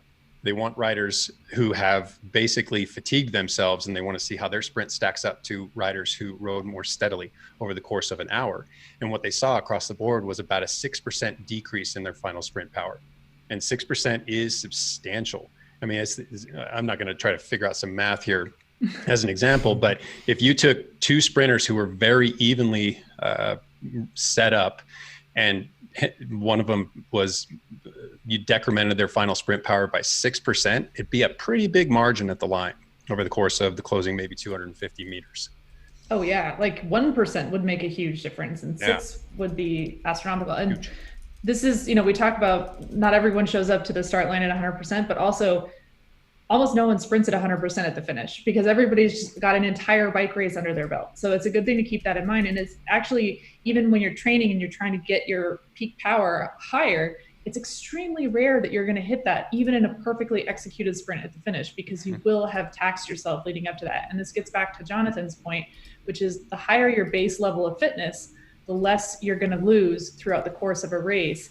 And then, of course, you can tactically give yourself more of an advantage with the sag climbing, with positioning, making sure you're not the first one to cover attacks. All of those things add up over the course of a race, and it gives you just that little bit of an edge at the end. So yeah, but keep in mind that no, everyone's tired at the finish. Everyone is tired at the finish. Just be that person that doesn't let that get in your way. That's such a key point. If we talked about our peak power, for me, neither of those were in a race. All my numbers, right? They're outside of it. And if you look at Jeff Linder, NorCal cycling video, he destroys NorCal sprints, and he's doing like 13, 14, sometimes 1500 watts, depending on how tired he is. But he is gapping people by like 5 bike lengths because the end of the race is so hard. I saw Corey Williams win a race on like 1200 watts, and he destroyed people too. A lot of this was positioning into it, but it's just to your point, like you look at, I think everyone does, is they go out and they do their peak, like, you know, they do a warm up and they do it and they're like, that's my number. And at the end of, they don't understand why they don't win at the end of a race, right? Because they just to your point, I'm saying it all again, they're not as fit, and then it gets degraded. And so just, well, that's it. So you have to preserve every bit of it that you can, but realistically, you're not going to preserve all of it. And depending on a number of factors, you might not preserve much of it at all. So even if you are a sprinter, by the time you get to the line, you may have nothing left. But we'll actually talk on that a little bit later. So that's when it comes to preserving, you got to be cognizant of it, especially if you're saving it for a finished sprint. When it comes to building it, you can actually affect your PC stores, and there is no shortage of literature on the fact that you can supplement with creatine monohydrate typically, and gain a very noticeable, respectable, obvious strength benefit. On the endurance side, it's more of a maybe. So if it does benefit endurance performance, it's really not in the way we think. It's not necessarily because we're going to be able to sprint more snappily or hold a sprint for slightly longer. We see instead, or at least the research shows us, that we see things more along the lines of increases in plasma volume, increases in glycogen storage, increases in ventilatory threshold, maybe lower submaximal oxygen consumption. So when you're working below threshold, not using quite as much O2, you're a bit more efficient. These are the things that might lead to endurance benefit with creatine supplementation, but largely creatine supplementation is kind of relegated to, or not relegated to, but limited to strength improvements. I mean, there might be some science out there, but it's dubious at best. You can also, when you do creatine, you can get like a 2 to 4 kilogram increase in weight due to holding more water. So how I've done creatine in the past is off season, I'll do it. And then if I'm doing flat crits, I'll do it. And then I have stopped now, and it takes 30 days or 45 days to get it completely out of your system to lose that weight back. So for Dirty Kansas or Cape Epic, I would rather have the less weight because there's a lot of climbing and stuff. And I don't have exact math of what would be more beneficial, but I know I'd if I could have 5 pounds less on me, I'd really appreciate that over on day 6 of Cape Epic, right? Yeah. So there's a potential weight penalty there for sure. Yeah. Yeah. But if you're doing a crit and it's flat, a couple pounds isn't going to make a big deal, and probably the benefits outweigh the downsides. Yep, always contextual. Okay, so we talked about preserving, talked about building your PC stores. Now let's look at replenishing them, because this is where it gets really interesting for endurance athletes. Typically, you get about, if you run your CP stores all the way down with some hard efforts, you get about 70% of it returned to baseline levels over the course of about 30, 40 seconds. 100% of it over the course of about 3 minutes to 15 minutes. So why these massive differences in how long it takes to reach that 70% or that 100%? And it comes down to a number of things. One of which is the extent of depletion, then the severity of the muscle acidosis, and then the fiber type characteristics. So really simply, the extent of depletion, how long did you go? How low did you go? I mean, if you really ran it down, obviously it's going to take longer to return it to where it was. The acidosis is where it gets really interesting for us as endurance athletes, because acidosis clears aerobically. We basically, the stronger our aerobic system is, the more quickly we can clear that acidification, that blood acidification. So this replenishment is really tightly coupled with our oxidative or our aerobic capacity. And then when it comes to the fiber type characteristics, this is particularly interesting. I've seen this related across a couple of different types of studies, one aimed at endurance athletes, one aimed at strength athletes. But the point is, if you know what sort of muscle morphology your body is composed of, it makes a huge difference in how quickly you can recover. They took one study looked at, they used 3 30-second all-out sprints, and this study was actually looking at how to determine less invasively than a muscle biopsy muscle fiber composition. They were using MRS, so magnetic resonance spectroscopy, to look at the fibers and say, without actually having to dive into the muscle fibers, we can say these persons are predominantly fast twitch, these people are predominantly slow twitch. So now, knowing this, let's see how their power degrades over a series of efforts, and then how quickly that power restores. And what they found is that with the fast twitch athletes versus the slow twitch athletes, that over the course of these 3 sprints, they had the same mean power across sprints. So the fast twitchers may have started really high, finished really low, but on average, they stayed consistent with the slow twitchers. But what they saw was with the fast twitchers, they saw a 61% decrease over the course of sprint 1 to 3. With the slow twitchers, only a 40% decrease. That's pretty substantial. But what's even more interesting is it for them to fully recover and re-achieve torque, the same torque that they started with, max voluntary contraction. It took about 20 minutes for the slow twitchers to completely rebound after 5 hours the fast twitchers had not completely rebound. I mean, that's a tremendous difference, right?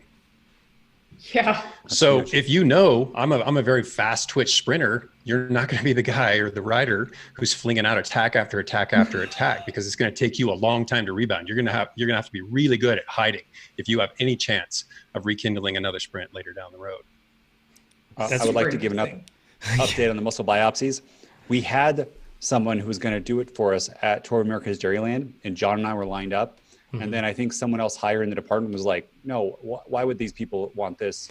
This is not good. And that got taken away. So still, if anyone can help us, because John and I would love to do a muscle biopsy. Would you ever do a muscle biopsy, Amber? See what you are? No. Okay. Well, John and I are going to do it. And Pete's down too. I'm really curious to see what Pete is. Totally. So please help us. That's fascinating. Okay, so that's like, let me drive home. Oh, please go ahead, Chad. No, go ahead. I was just going to say, that's like where if you're that sort of athlete, that's where you really need that magic carpet ride to the finish. Like, absolutely. I mean, it's a big difference, because you can have your teammates and never recognize the fact that you might just think, I'm a poor sprinter, I can't sprint. When in fact, you're a really good sprinter, you just only got 1 or 2 sprints in there. So you have to obviously strategize differently. There are memes that are waiting to be made about this right now for like the cyclist that finds himself to be that sort of sprinter with no scientific evidence on his own, of course, but he needs everybody else to do the work for him so he can arrive fresh, Like I think of like Kittel versus Sagan. Right, where Sagan could probably do it a whole bunch of times and get in the right position. I think that's a perfect example. I think, it's based on what we see. I think those are probably 2 ends of that spectrum. Okay, so to drive home, to wrap up the importance of the aerobic fitness in terms of sprint capability. There's no shortage of research in general, but there was actually a couple that showed that you see with higher aerobic fitness about 2 times it happens about twice as quickly, your replenishment of your creatine phosphate stores in untrained versus trained, or trained versus untrained riders. And one of the studies, this doesn't, just what Rick said, you can kindle this fitness rather rapidly. It takes a couple weeks. And in this case, they used 6 workouts. All they did were 4 to 6 30-second maximal efforts. So we're just talking 30 total sprints over 2 weeks. First 2 weeks, they did 4 sprints. Second 2 weeks, they did 5 sprints. Final 2 weeks, they did 6 sprints. And what they saw was a big increase in the rate of replenishment of their CP stores. So, and they use sprint intensity training, but high intensity training works too. And it works, relatively far more quickly than MICT, or the moderate intensity continuous training. So yes, you can build a bigger aerobic engine going about it a number of different ways, but if you need a sprint in a hurry, if you need CP stores that restore in a hurry so that you can race effectively and you haven't got a lot of time to dedicate to that training, the higher intensity side of things is the way to go. So cool. Fascinating, right? I feel like I know that this is what we do on the podcast, going into detail here, but we just went so deep into like a sprint. Now, like zoom back out and just imagine bicyclists riding and sprinting. It's kind of crazy, right? So we had a bunch of stuff that we were going to cover on technique and all that stuff, but we're going to wait and cover that with Justin Williams next week because from what I can tell, I think that he knows how to sprint. So really darn well. So we got to post that video. We have to post that video somewhere of him doing that sprint with Corey and the lead out that they have into it. It's just nuts because you'll be able to see their power overlay. It makes you feel like you're horrible, just so you know, because it's just like, how can you? I mean, that's why they win so much. But it's crazy. The lead out. Not only do they have a rider with 1,800 watt sprint, but also the lead out of the people going into it are probably doing more than your peak power sprint. Yes. Which then, and they have like four. They have like 4 or 5 riders doing that, all leading up. So those final 2 laps, it's just so hard. So and it's so fluid and seemingly effortless. I mean, he's doing a ton of work, but Justin makes it look just so graceful. It will make you feel. It's a clinic. Real badly about yourself. It's a clinic. Straight up. Let's get into Cecilia's question. She says, do you have any tips on how I can push my limits in a sustainable way? In the very few podcast episodes that I've listened to so far, you've spoken about how to deal with pushing too hard and not being able to finish intervals. I have the opposite problem. I tend to be conservative with my efforts and normally feel fine and fresh afterwards. I'm in the middle of sweet spot based low volume 2 and have surprised myself by being able to train at 110 to 114% of my FTP this week with my power still staying on target. And the way she's doing that is with the TrainerRoad app, you can just use the arrow keys, or on the mobile app, you can just change the intensity. So basically she's riding at 110 or 114%. She just makes that adjustment and then it adjusts it for her. So she says that she also doesn't experience any drop in cadence with that. What's most surprising is how okay I've been feeling after these sessions. I've heard that it's not uncommon for female cyclists to be a little more conservative. I think I try to conserve my strength just in case I bonk, which we covered bonking in depth on the last episode, or I should say 2 episodes previous to this, so you can get more information there. She says, which rarely actually happens. And I think that what she really means in this case is not bonk, but blows up, so to speak. She says, but what ends up happening is that I underestimate my strength. I don't yet have a power meter for outdoor sessions, which makes it harder to gauge my efforts. Have I been underestimating my ability to dig deep, or have I gotten that much stronger since my last ramp test? I'd love to hear your thoughts on this. So first things first, before we jump into anything, it is totally possible that you've gotten that much stronger since your last RAM test, especially in sweet spot base. When you're looking at going through that first part of it, you can see a lot of improvement really quickly, and you can just take a RAM test to verify that. But Amber, looking at it from the other side of things of how to push yourself in a sustainable way, what thoughts do you have on that? Yeah, well, when we talk about pushing too far, I think there's a couple of different things here that we want to make sure we're really clear on. So bonking is when you're not fueling enough, or your effort is outweighing your ability to refuel or to fuel the effort, right? So you're actually depleting glycogen, you're running that down. That's a nutritional kind of energy balance problem. And then, so that's bonking. Then we've had a lot of conversations around pushing too hard in terms of overreaching and overtraining. And that's more of a longer term, that's a time scale differentiation, right? So overreaching and overtraining occurs over weeks and months of time. So that's not something that you're necessarily, if you push too hard during a workout, if you're under fueling, yes, you could bonk. But if you're fueling appropriately and you're not running down those glycogen stores, given your effort level, you're not going to overreach or overtrain yourself in the context of a single workout. So that's something, so I want to just be really clear. Those two things are something different. And then when you're just talking about pushing yourself in a workout, it really depends on what workout you're doing too, right? If it's an active recovery workout, or if you're meant to be doing a recovery week, those rides should feel rejuvenating. You should feel better at the end of those rides than you do beforehand. It shouldn't be depleting anything, shouldn't be fatiguing. But if you're doing something like sweet spot or VO2 max, or you're doing like a long endurance effort, that's where this gets challenging. And the higher the level of the energy system, so as you move from sweet spot to threshold to VO2 to anaerobic, those sensations are going to get more and more uncomfortable and more difficult. So I would say, just, in terms of time scale, there's nothing wrong with pushing yourself to the point of kind of blowing up in a workout, because you spin easy for 2-3 minutes, try again, or if you just blow yourself up in a workout and you say, okay, that's it, I'm calling it a day, you can come back and train again the next day. It's not going to be something that's going to be a nail in the coffin, like overreaching, overtraining, or bonking, where you might need a couple of days to recover from that. That's a super important distinction, because I think that there are a handful of, it might just be because we're assimilating failure with, and all the mental aspects of that happen when we fail a workout. But physically speaking, our bodies are very capable of going to failure points, so to speak, and then rebounding from that. Like we just talked about, like Chad said, about the replenishment and everything else that goes into it. And there are many workouts that effectively do that, especially VO2 workouts. Like, if somebody asks you, can you go 5 more seconds at the end of those VO2 intervals? Many times you're like, absolutely not. Like, that was everything I could do, but you somehow can do it again. So it's part of it may even be intentional with a workout to get you to that point where you're going that far, where it feels like this is my absolute limit and I can't do any more. Yeah. I think where it becomes more difficult, though, is when you start to look at where, like, the mental aspects of it, right, Amber? Because this is the interesting thing. It's, where are my limits? And like, and how do I manage that? And because that's something that, yes, it is learned over time, but for new riders, what sort of tips can we give new riders that are looking at this and trying to find their limits, mentally speaking? Well, I was just going to, quick one. For me, I'm a broken record on this one, but approach it with curiosity and enthusiasm. Like, let's see what I can do. But Chad, you jump in. Find that limit. Yeah, he found it. So, you heard my rib laughing.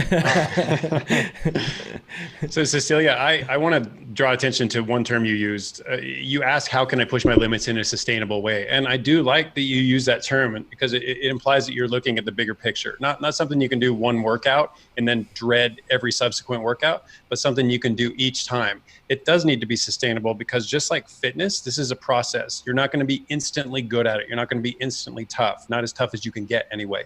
So over time, you get a little fitter, you get a little tougher, you get a little more accepting of what this level of discomfort is, that it's not a threat to your system, that it's a necessary component of training, and it will make you faster. All these things come with time. Yeah, absolutely. I think that a lot of it too is, if you commit to training and you commit to failure, that's a portion of it. Like, you commit to finding those sort of limits, and that's kind of how it goes. Like, it comes down to the mindset that you have. Like, if you have like this fixed mindset versus a growth mindset, and growth implies the fact that you have to find and kind of bump up against like those failure points. And there's a difference between living with fear of failure and then also learning from failure, right, Nate? And kind of like learning how to live with that. And so I am classic. I like to find the limits early and then back off a little bit, because I hate the idea of operating through life at 60% of your potential when you could really do a lot more and you never figure it out. And the other thing to think about is your limits are always expanding. And the closer you operate at your limits, is now another option to be able to test them again and again and again. It's not a one-time thing. And just in general in your life, if you can do things that make you uncomfortable, because that's really what it's talking about. So anything, you don't like speaking to someone, speak to a lot of people, right? And then suddenly that's not a limit anymore. And now maybe it's speaking in front of 100 people, and then it's 1,000, right? So the more you can push yourself, the better it is. And that's the same with sport, business, relationships, all of it. Yeah. And there's nothing wrong. I mean, so you push yourself a little too hard in one workout and you blow up. So what? It's money in the bank. You just learned something super valuable, and it doesn't mean you can't come back the next day and really nail the next workout. So there, be curious and don't worry. Don't be afraid to like bump up against those limits. Yeah. Sometimes it takes 8 weeks, but not always just one workout, Amber. But it's good to find those limits so you can beat people at Cape Epic. Right. There you go. No, but to Nate's point, like, and what we're saying is, don't be afraid to push yourself, but also you don't have to be pushing yourself to failure. You don't have to be blowing yourself up every single day. There's usually 2 workouts per week that are really key workouts that are really, really, those are the hard ones. And usually if you're doing a TrainerRoad plan and you look at your week ahead, you know exactly which ones those are. So don't, with those ones, settle into your mind that this is going to, that you might have to literally take the entire workout 5 seconds at a time. And that's okay. You can do that. It's totally possible. I've done it myself. And then the other thing is, again, going back, like each of those energy systems that you're stressing the sensation is going to be different. The type of challenge is going to be different. So the sensations that you'll get from the challenge of a sweet spot workout are going to be really different from the sensations that are going to challenge you from a VO2 max workout. And, that is also something that you learn as you progress through a training plan. You start to get familiar with that. Like, okay, I got VO2 today. I know exactly how that's going to feel. It's not going to be pretty. But I know that if I break it down 10 seconds, 5 seconds at a time, if I count, if I have a mantra, if I have a really good piece of music, I know I can get through those workouts if I take them one interval at a time. So I would just submit that to you. Don't be afraid to get outside of your comfort zone and really bump up against those limits, but know that you don't have to do that every single day with every single workout. Yeah, to Nate's point about the fact that if you continue to find those limits and live close to those limits and push those limits, you get better at finding new limits. And I think that this is something that I've gotten much better at in the training process over the years. But I fall out of it. If I take time off training, geez, even like 2 days off. If I take 2 days off, I come back and I'm like, oh, this hurts. Like everything is uncomfortable, and it's so it all kind of operates on different levels or different scale, but it's all part of the training process. Like part of it is, we're struggling. We're trying to achieve something, and implied in struggle is a high risk of failure. Like that's going to happen. And it's okay. It's okay to do it. If you're not pretty often failing in life, you're not living life to what it could be for yourself. Yeah. So failures, it's not a bad thing. It's a good thing. You need to fail often. We need to teach our kids to fail, like that being okay. And everybody, employees, bosses, sport, we talked about a lot of times, going for that move that's probably not going to work, but maybe I'm going to learn something. Chad said at the beginning of the Vikings, where they either win or they learn. It's the same concept. Yeah.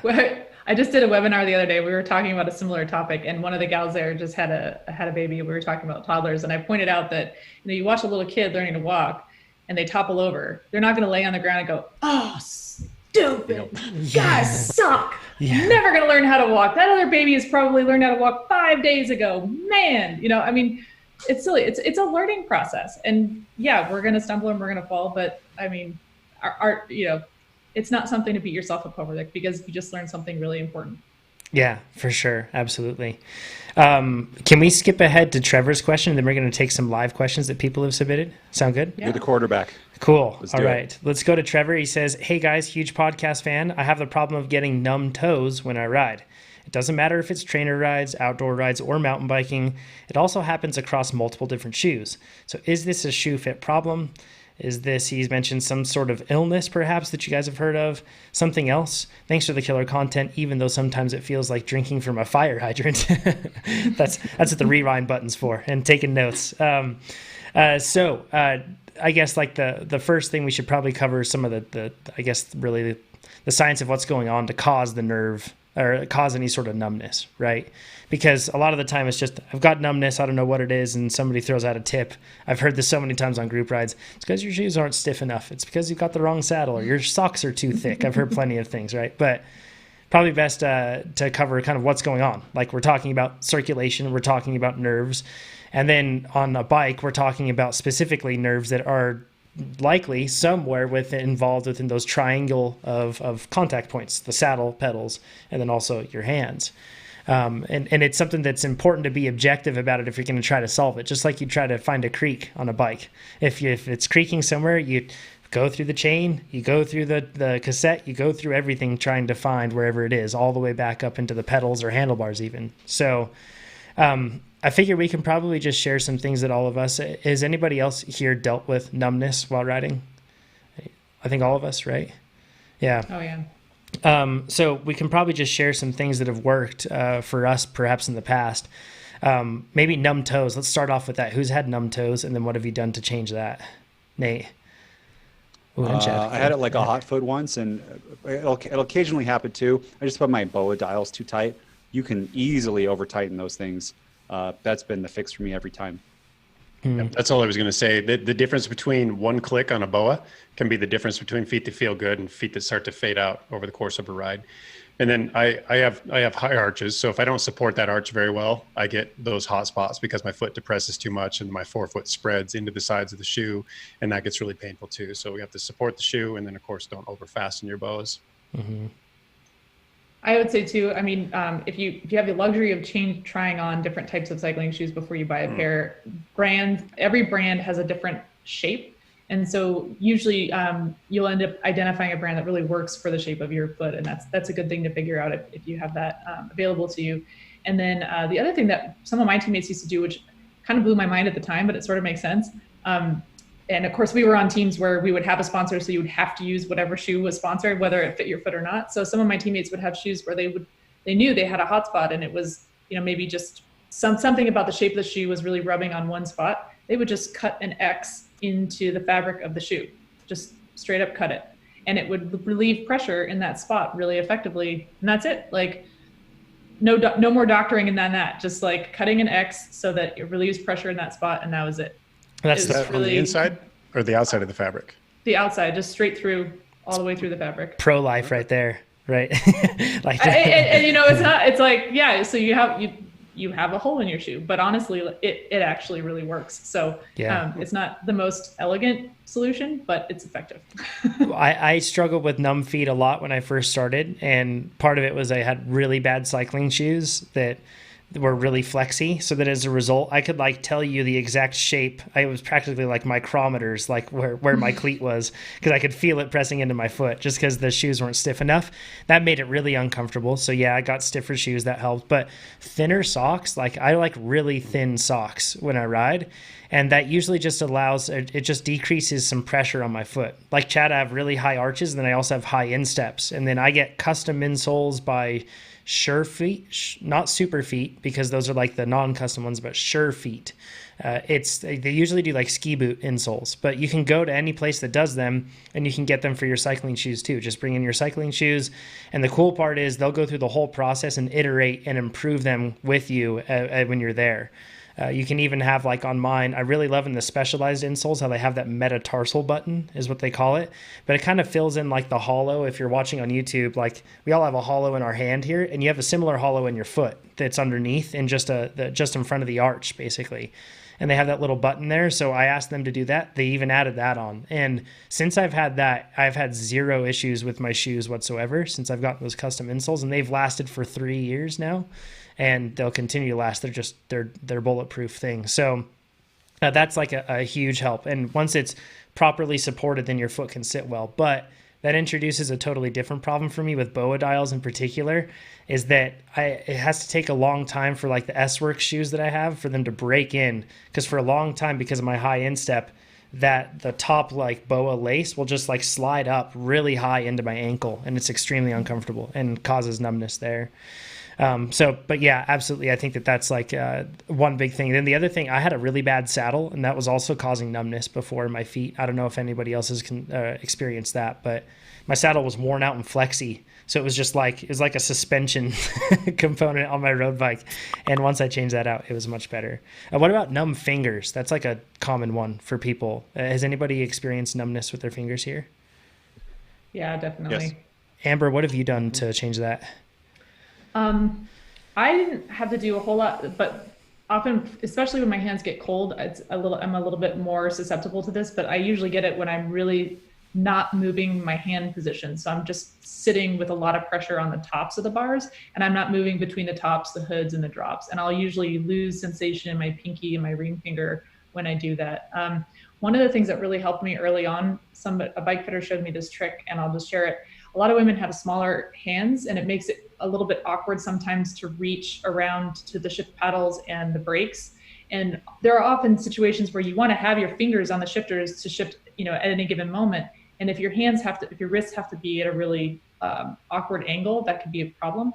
So if you have smaller hands and you're having trouble reaching the shift paddles or the brakes, in many models of shifter, you can actually pull the shifter in toward the bar and stick a furniture pad in the top, and it'll actually hold the paddle closer to the handlebar. You might have to adjust your cable tension and your brakes to make sure to accommodate for that. But it's a really nice way to you can have a much more comfortable grip on the handlebar. And especially if you're a newer rider and you're a little bit less sure of yourself on the bike, being able to have your finger on that brake at all times is a real confidence booster. So that's something that you can try if you have a hard time with that. Shimano and SRAM, a lot of them have reach adjust as well, so that you can, it's hidden somewhere up in the shifter, but you can put an Allen key in there and then change something so that it brings them in closer to your fingers, because that's a huge help. Totally worth it. I've noticed with gloves, I can have gloves that are too tight on a particular portion of my hand, and then that causes numbness. But then probably the biggest culprit I've had is wrist angle. Like, it's just not the right angle, and I'm there, like you kind of said, Amber, for too long. Even like I have on my Venge, I have the S-Works Aerofly 2, I think is the handlebar. And I just don't love the ergos on that bar. It's fine, but I don't love it. When I ride my NVSES aero bars, those things, I never get wrist issues. They have like a slight flare. It's just a little bit more comfortable. And with the Specialized ones, I can never quite get the same level of comfort. And the same thing with mountain bike bars. I had True Vative handlebars, and I swear that they were just like a round bar, and that was like it. Like, there was no shape to them. But handlebars should have something called sweep, and they should have something called rise. And sweep is how far and this is for flat bars, but how they come back to you. So in other words, the handlebar isn't just straight, but it also comes back to you. And then rise is the angle at which they also come up from the center of the handlebars. So they should be coming up at an angle, and they should be coming back to you at an angle. It's not severe, but it's something that really does help your wrists, because otherwise your wrists end up being in a very strangely cocked position where your thumb is kind of pressing into your wrist, and it causes a ton of numbness. So testing out handlebars is hugely helpful for that, and getting ones that are less springy too, because they'll be less abusive and dampen things up. It makes a huge difference. And the final thing I would say for mountain bikes too, at least, is togs. Those little, they're like basically like bar ends in the sense that it gives you a different hand position, but it's just a tiny thing on the inside of your grip. It pokes up like a tiny little horn, like this tall, and then that just allows you to like anchor your thumbs on something, because most of us ride thumbs over. If you're watching on YouTube, you can see when we're just cruising and relaxing, because it's more comfortable, and a lot of the time you'll do that, but it's never secure. And I've had a crash before where I was up there and then I hit a bump and I wasn't being diligent, and then my hand slipped off and it was a terrible crash. So those togs can just they do wonders for being able to just hold on to a position without a lot of contraction or anything else like that. Is there anything else that anybody's done for wrists or hands? With hands, the only time I get numb fingers is typically when I do low intensity work. And that's just because the weight distribution, which is usually pretty even between the three contact points, shifts a little more away from the feet to the crotch and to the hands. Yeah. And undercarriage numbness is many times I find that very thing too. Easier rides, like they're much more uncomfortable many times than a harder ride because of that. Yeah. And the fix is basically in line with what Amber suggested, to just change your hand position pretty frequently. And in the case of, your undercarriage, get in and out of get out of the saddle every now and again. For sure. All right, let's go into some live questions. Okay, first one is from Gavin. Ooh, this is going to be an interesting one. And we'll cover this with Justin. Actually, that one's probably best to cover with Justin. So I'll take note of your question, Gavin, and then we'll make sure we bring it up to Justin. Next one we'll say right here is from Jane.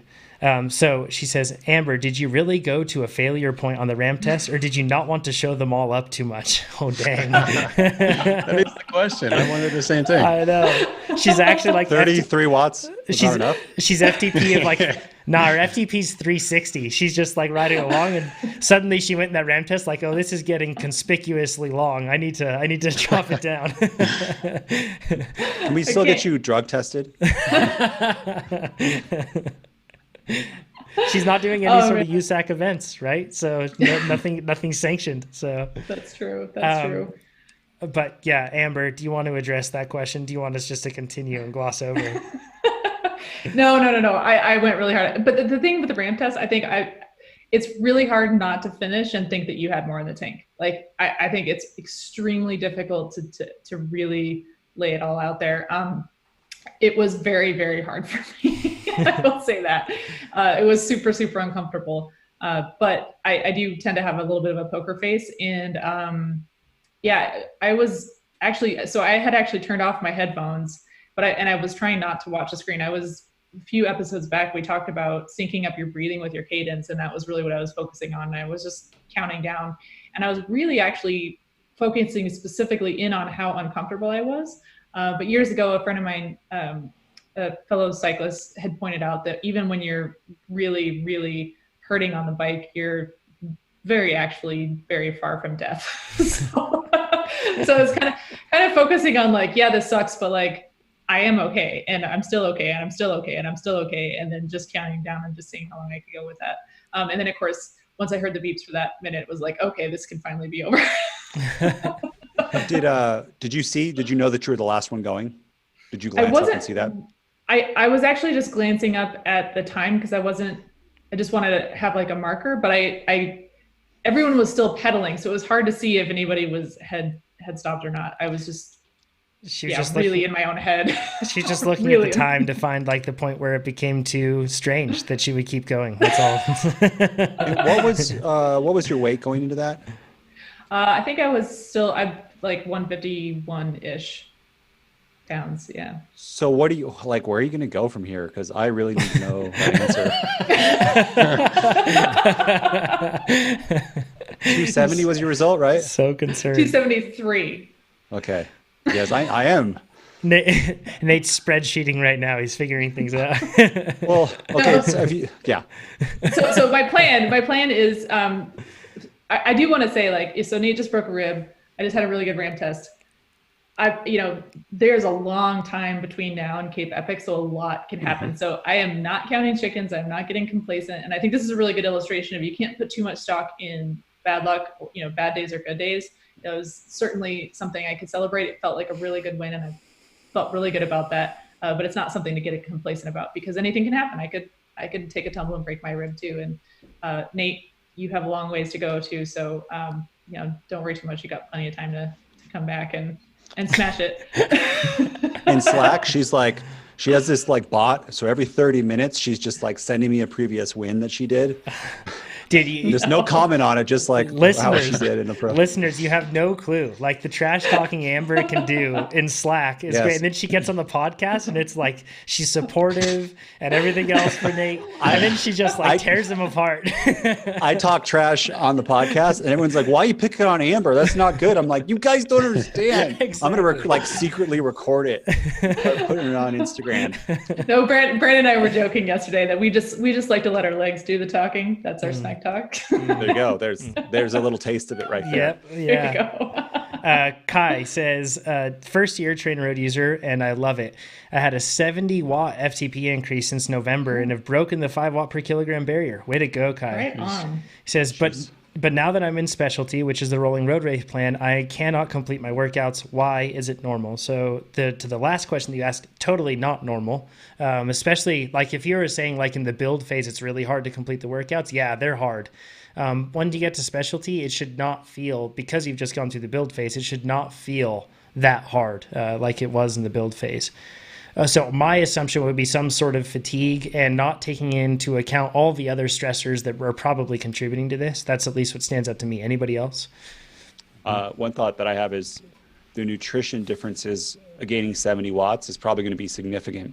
So if you've been fueling the workouts like you did when you were 70 watts less, now you're doing 70 watts more, the kilojoules you're putting out are crazy high. And to your point, John, you do this over 4 or 6 weeks, I could see how you could get depleted. Yeah, that's a good point. Yeah, I would look at nutrition first and then just take a step back, like you said, John, and assess kind of what are some overall stressors and are you really recovering appropriately? Like, is there something you can do to enhance your recovery? And and that could be nutritional, that could be stress, that could be just routine or habit too. Sleep. Totally. Also that. And then I would also so you could do 2 things. If you're failing all the hard workouts, you could just lower your FTP, or you could look for easier versions of those workouts. Maybe if you're doing 15 minutes at threshold, maybe you look for a 12-minute at threshold, and you do that and repeat those. So a little bit like back off on the progression a little bit, so you're not at that same level. And once you start to get some success, you can start to eke it back up to where you were. But look at the whole picture, I think. Chad, do you have anything to add?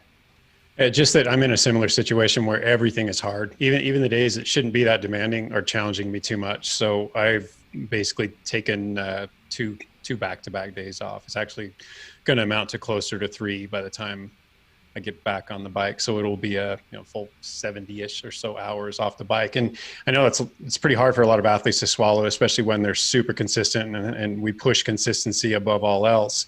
But sometimes you have to break that consistency long enough to get back on top of things, because this, to your question, is not normal. But now, by the time you reach the specialty phase, having come through a really demanding build phase, you should be ready for these workouts. Yes, they're challenging, but they are achievable. So if you're consistently failing them, then something's up. And if it's not nutritional, it's probably just you're a little too overreached.